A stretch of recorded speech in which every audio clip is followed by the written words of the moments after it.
안녕하세요. 김재 강사입니다. 자, 오늘은요, 글로벌 음식 문화에 대해서 좀 살펴보겠습니다. 특히나 무슬림 친구, 무슬림 고객을 위해서는 어떤 음식을 대접하면 좋을지에 대해서 한번 살펴볼게요. 자, 먼저 질문 드리겠습니다. 무슬림, 이슬람교 친구나 고객이 먹을 수 없는 음식은 뭘까요? 자, 소불고기, 돼지보쌈, 닭갈비, 프라이드 치킨. 네, 아마 쉽게 맞추셨을 것 같은데요. 돼지보쌈이죠. 돼지고기를 먹을 수 없다라는 것은 많은 분들이 이미 알고 계십니다. 자, 그러면 그들에게 있어서 이슬람교인 분들을 위해서 음식을 줄 때는 두 가지를 고려하셔야 됩니다. 할랄인지 하람인지. 이 정의가 있는데요. 할랄은요, 이렇게 인증을 받은 음식들에 이런 표가 붙어 있습니다. 특히 한국에서는요. 우리가 그 슈퍼마켓에서 사는 이런 제품들 중에는 이런 표가 있는 게 있는데요. 이거는 할랄 인증을 받은 식품이다 라는 겁니다. 하지만 이슬람교 친구들이 아니면 유학생들이 한국에 왔을 때 이거를 찾아서 먹기에는 너무나 아직 조금밖에 없죠. 우리가 해외에 수출하기 위해서는요, 특히 이슬람 국가에 수출하기 위해서는 이 인증을 꼭 받아야 됩니다. 자, 그럼 이 인증은 뭐냐?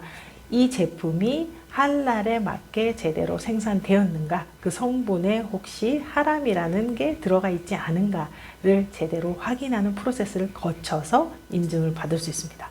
제가 한번 지원을 한 적이 있는데요. 이 서포트를 하면서 느낀 게, 와, 정말 위생적인 부분도 굉장히 관리가 철저하고, 이 제품이 다른 어떤 돼지고기 성분이나 어떤 기름류와도 이렇게 접촉하지 않은 생산 설비에서 제조하고 있다라는 것도 증명돼야 되고요. 이 할랄 제품만 생산하는 시설이 별도로 있어야 됩니다. 그래서 우와, 저 할랄 인증이 붙은 제품들은 좀 비싸겠다라는 생각도 사실 했고요. 아, 저 제품들은 굉장히 건강한 제품이겠구나라는 생각도 했습니다. 자, 할랄과 하람에서 할랄을 먼저 살펴보면요. 할랄 나비라는 요 블로그에서 제가 가져왔습니다. 요 블로그는요, 일본에 대한, 일본 가면 뭘 먹을지에 대한 그 무슬림 친구가 굉장히 잘 설명을 해놓은 그런 사이트인데요. 거기에 여러 가지 중에 그 음식과 그 화장품 그리고 약품들에 대해서 가져왔습니다. 음식, 당연히 우리가 할랄 음식에 대해서는 굉장히 많이 하는데요. 자, 화장품에 대해서도 낯설다라고 생각할 수 있는데요. 사실은요, 화장품도요, 이상한 성분이, 이상한 동물성 성분이 많이 들어가죠. 달팽이 크림, 예를 들어서 태반 크림 이런 거 많습니다.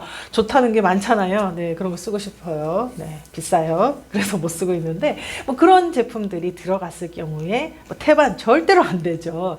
그래서 그런 성분이 들어가 있나 없나에 따라서 사실은 할랄이 아닌 화장품류가 더 많겠죠. 그리고 그 약품 같은 경우도 어떤 성분이 들어가 있는지에 따라서, 아니면 이 내가 먹는 비타민이 이 필이 외부가 어떤 걸로 젤라틴으로 되어 있는가, 뭘로 되어 있는가, 이런 부분에 대해서도 이제 확인이 필요한 겁니다. 그래서 할랄에 대한 제품군이 음식에 한정되어 있지는 않다라고 합니다.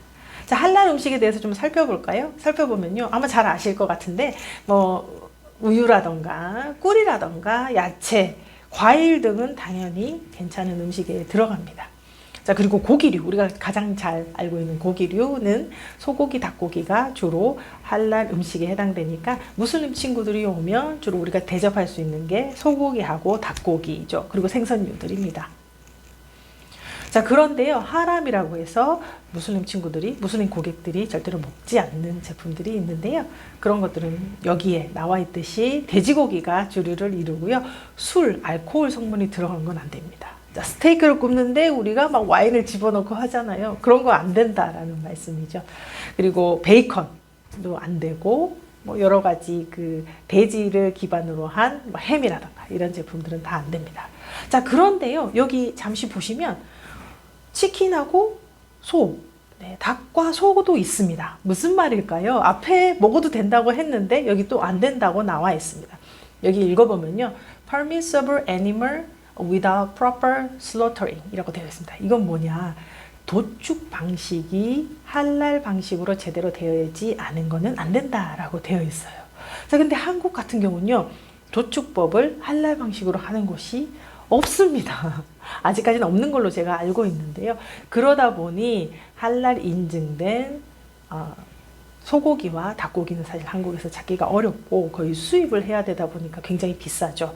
그런 상태에서는 할랄 음식을, 고기를, 육류를 찾아 먹기가 굉장히 힘들다 보니까 사실은 저희가 대접할 수 있는 거는 그나마 이 할랄 방식으로 안 되더라도 결국 소고기하고 닭고기를 대접할 수밖에 없습니다.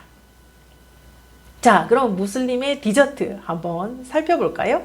자, 이슬람 친구가 왔습니다. 아니면 고객이 왔습니다. 이사라는 고객인데요. 이 식사를 대접을 했어요.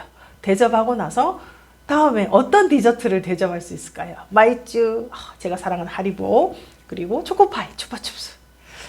언뜻 보면 다 대접해도 될 것 같습니다. 그리고 교육을 받는다라고 하면 이런 간식들을 막 넣어놓고 맛있게 먹으라고 할 수 있겠죠. 근데 여기서 가능한 간식은 사실 추파춥스밖에 없습니다. 왜냐?